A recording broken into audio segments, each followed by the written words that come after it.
who's a lovely lady. I wouldn't, if my husband just harped on and on about his ex, I'd eventually go, honey, let it go. You said I do to me. So Yeah. I feel lousy that this poor lady thinks that I'm stalking her husband. I felt guilty.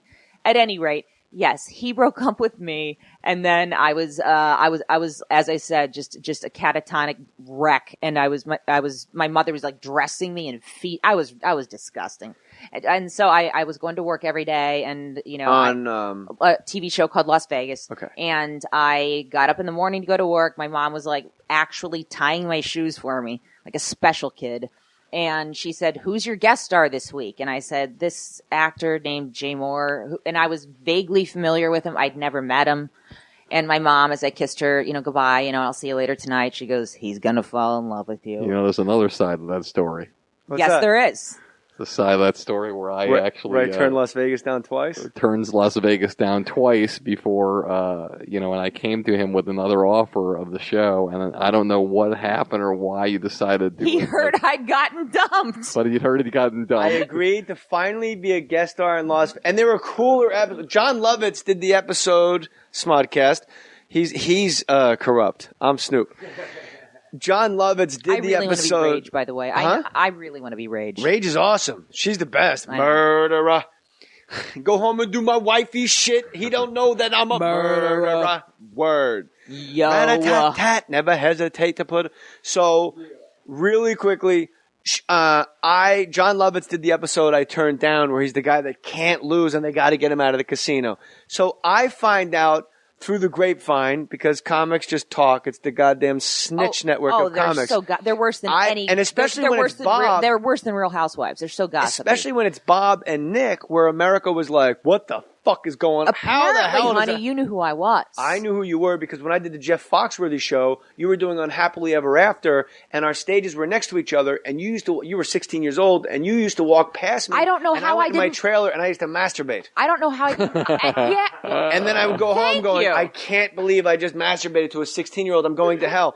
Little did I know that had we met, little did you know that she was going back to her dressing room trailer and masturbating. Absolutely. Not a big masturbator. Not why? Why? But when you can get it whenever you want. job for you? There's editing here. Yeah. She's not a chick that actually has to troll for a dick. Most chicks don't. Let me go out to the bars and see what kind of cock I can dig up tonight. At any rate, hi, I'm Nikki Cox. But anyway, I met you. I said yes because I had heard you had broken up and you were finally single and I was finally single and I went, you know what? The timing's perfect. Who knows? Maybe some crazy batshit thing will happen where I'll ask her out and she'll say yes, and then we'll move on with our lives that way. And my only rule was I'm heartbroken. I'm not going to get into a relationship, let alone with a comic. And as you're saying, wait. Let alone with a comic. Next day. No, let alone with a comic with a kid. With the kid, yes. Another comic with a kid, another comic with a kid and an ex-wife. I'm not doing it. I just can't do it. So simultaneously, while you're saying that, I'm on the phone with Jay saying, listen, this is where you're going to work. This is where you're going. And can I just say one thing I just have to say one thing, Jay, before we get off the phone. He says, yeah, what is it? Listen, Jay, Nikki Cox, man, she's charismatic.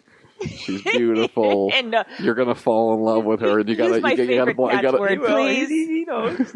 You gotta be careful here, man, because you're gonna fall in love with this girl. I said, why?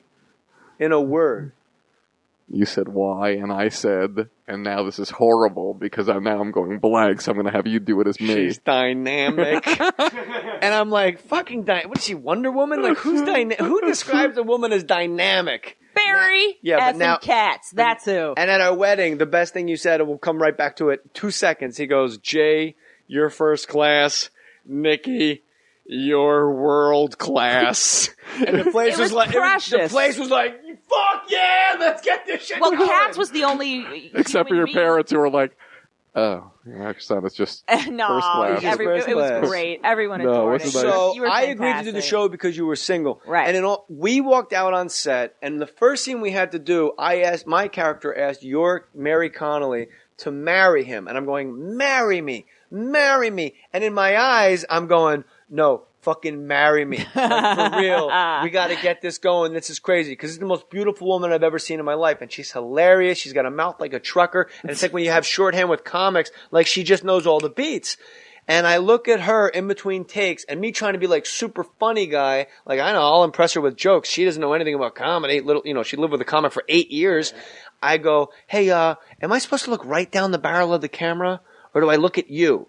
And she, the next take, looks down the barrel of the camera and does Pee Wee Herman from Pee Wee's Big Adventure when he looks down the camera and just ruins a take by going, paging Mr. Herman, paging her Mr. Herman. And I realize this is the coolest fucking woman I've ever met. Or the most completely mentally ill. Well, we know you're mentally ill, sure. But you're also super hot. You were beautiful, and you were funny, and you were nice, and I didn't even care if we slept together. I knew I needed no kidding. You were such a prude. She goes, he made me hold out for months. Because I didn't want to ruin it. You know damn well, Maddie, you're like, if I try to sleep with her, she'll be like, whoa, it's not that kind of a party.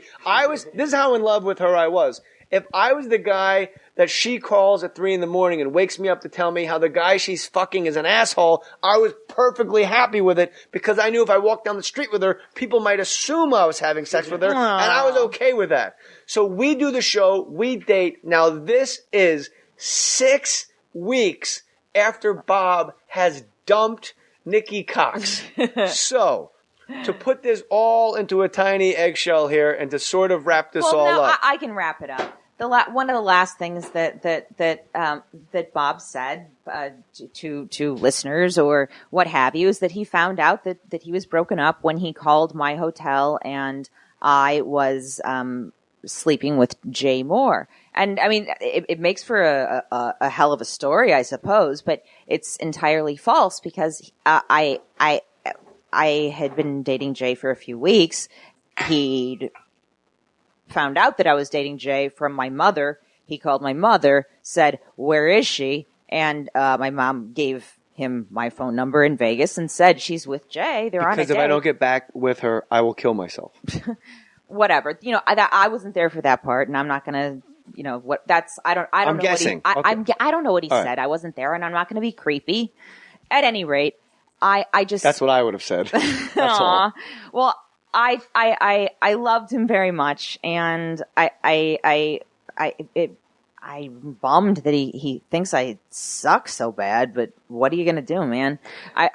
Sweetheart, you suck very well. Thank you. I take great pride in it. It's like being with a gay guy. I just, you know, Wait a minute. mostly That didn't sound right at all. I feel sad for my folks because they're like, we loved him too, and now he's just wow, like out on the road my talking parents, shit. My little brother, they're like, what did we all do? It's what? So it's this is an important podcast. I won't ever say anything mean about him because nor will I. Nor will Katz. Because Maddie, you can't start either. Because for the years with which I spent with him, I loved him. The end. The real end is he dumped you, and anybody that heard him on the other podcast, which we beat, by the way. Oh, man. I know, I got to gloat a little bit. That was the one I really wanted to beat. But, you know, really, honey, in life, there are no losers. Sure. Participant trophies. He said that you dumped him and that you cheated on him with me. We can say right here on More Stories, because we put our name on it, that is unequivocally false. When my mother heard true. the story, she goes, I feel like calling AP and setting this straight. My poor mother was nuts. Bobcat Goldthwait dumped Nikki Cox. So all you people out there listening to More Stories, you hashtagged it and you wanted a response and you thought there was going to be some negative stuff flying around. There is none. It's not how we roll, man. He's like a Chris swell Farley's guy. light. I got a little bit of it on my shoulders. My He's in wife love, was born and with it. I met you. Over at St. Monica's Church, my wife walks around with it with Monsignor Torgensen. Katz walks around with it. He's got the house in Malibu. He's married with the babies. My boy Matt's got it. You got to just be positive and be positive. And Katz is the guy that told me, and my wife has always told me, if you are always positive, you will always win. It might take fucking forever, and you might want to kill somebody, but you can't lose. While you're holding a grudge. If you can kill them in a positive way. Buddy Hackett, never hold a grudge, because while you're holding a grudge, the other guy's out dancing. And I would like to wrap up this exceptional podcast to let all the More Stories fans know we're dancing, my friends. This is so overdue, this podcast, and so much fun, and you guys made it number one. I feel so lucky. This is like a little boys' clubhouse. It's amazing, I could isn't just it? be like the token clam, just sitting here, just like piping in. I can just pipe in with I feel like you the know, token Jew just sitting here. You are. No, Maddie's a Jew. What are you talking about? sorry. And I'm circumcised. I'm an honorary member of the tribe. I don't want any chazarai with the podcast. Let's not get all, mishigash at the very end. While you're holding a grudge, the other guy's out dancing, and I encourage all of you, damn it, get out there and dance. I love you guys, and we'll see you next time. Join us with Bert Kreischer, Token Clam. Perhaps the token clam will make an appearance. Bless your heart. I love you, honey. I love you. Katz, Hey, I'd be here anytime. I love you, man. brother. This is so great. I love you. Isn't Thank this you. fun? Love you. You guys are the best. Thanks a lot. Put your name on it.